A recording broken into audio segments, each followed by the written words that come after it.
Assalamualaikum warahmatullahi wabarakatuh. Kembali lagi bersama saya Nur Satuan Hasan Taufik dari PPG Prajabatan Gelombang 1 2023. Di sini saya akan menjelaskan tentang prinsip pengajaran yang dilakukan di daerah khusus. Saya akan menjelaskannya secara tidak formal, karena kalau formal-formal kita mengantuk. Oke. Yang pertama akan prinsip pengajaran dengan model ASI atau ASICD atau Assimilation and Communication, Supportive of Innovation Thinking, Cooperative and Technology Usage. Hal ini disampaikan oleh Kemendikbud sebagai model yang sudah diuji dan bisa digunakan untuk menyelenggarakan pendidikan di daerah 3T. Kenapa harus di daerah 3T? Karena daerah 3T merupakan daerah khusus dengan memiliki kebijakan-kebijakan yang harus dimiliki kebijakan-kebijakan khusus untuk memeratakan pendidikan di daerah-daerah tersebut, di mana model tersebut dapat diterapkan agar menunjang pendidikan di daerah khusus. Menurut Piaget, pengetahuan dibangun melalui dua proses, yaitu apa? Ya, benar, asimilasi dan akomodasi.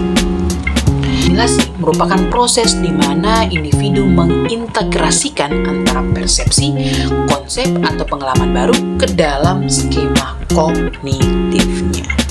Sedangkan akomodasi adalah akomodasi proses kognitif individu dalam menghadapi stimulus yang masuk ke dalam struktur kognitif yang dimilikinya. Yang bisa dilakukan dengan kedua cara, yaitu kita mengubah skema atau memodifikasi skema sehingga cocok dengan stimulus yang masuk. Dalam hal ini, guru perlu memiliki kemampuan untuk mengasimilisasi dan mengakomodasi proses pembelajaran dari kurikulum nasional ke dalam konteks lokal. Dalam arti, ketika kurikulum nasional segini, mungkin ketika pengetahuan peserta didik di bawah rata-rata, maka kita sebagai guru harus pintar-pintar mengasimilasi dan mengakomodasi kurikulum nasional menjadi kurikulum yang dapat digunakan kepada kurikulum lokal.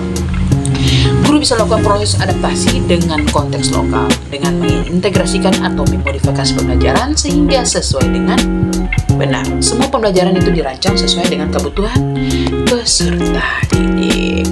Yang kedua, prinsip kedua yaitu support.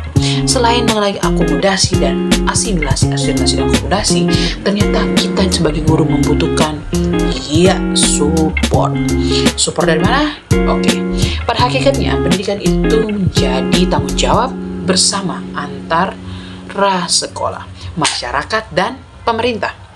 Kerjasama atau kolaborasi di dalamnya membentuk ekosistem pendidikan baik antara warga, sekolah, masyarakat, termaksud orang tua, dan pemerintah, di mana perlu dilakukan agar tujuan dari pendidikan itu dibentuk dapat mencerdaskan kehidupan bangsa dapat tercapai. Guru sebagai pemimpin pembelajaran di kelas perlu menerapkan prinsip saling mendukung ke dalam proses pembelajaran. Hal ini tidak terbatas pada melibatkan masyarakat dalam komite sekolah. Guru perlu melibatkan, misalnya nih, seorang guru harus mengajak orang sekitar atau orang tua untuk mengikut, mengajar, atau menjadi narasumber penting dari salah satu topik pembelajaran atau mengajar kerjasama kelompok masyarakat. Misalnya nih, seorang orang tua memiliki, mungkin dia kerja di kepolisian atau di Polantas, kita bisa mengajak mereka atau berkolaborasi kepada orang tua tersebut untuk mengajarkan tentang rambu-rambu lalu lintas atau peraturan-peraturan lalu lintas yang ada di jalan.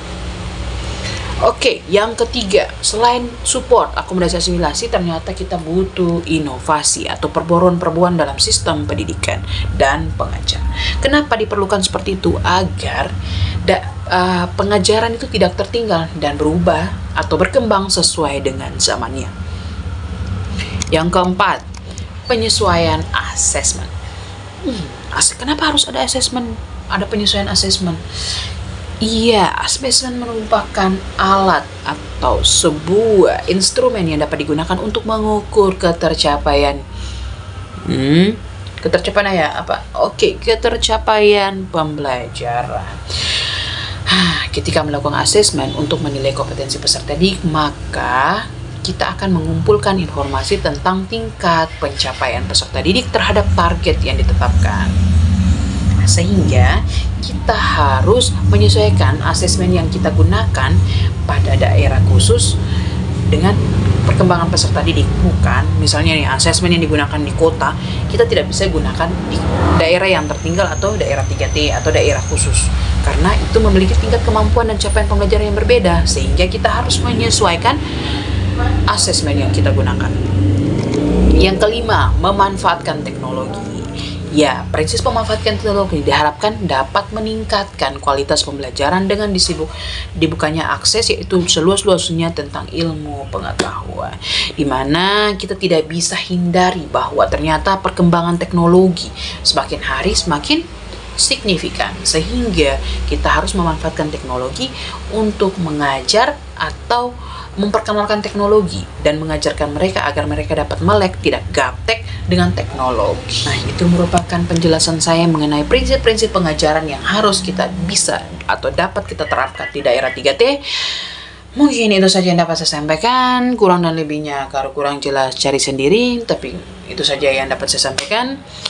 Mohon maaf jika ada salah-salah kata atau penjelasan saya kurang menarik dan membuat kalian mengantuk. Sampai berjumpa di video berikutnya, tapi ternyata video berikutnya sudah tidak ada. Ini adalah video terakhir. Dadah, assalamualaikum warahmatullahi wabarakatuh.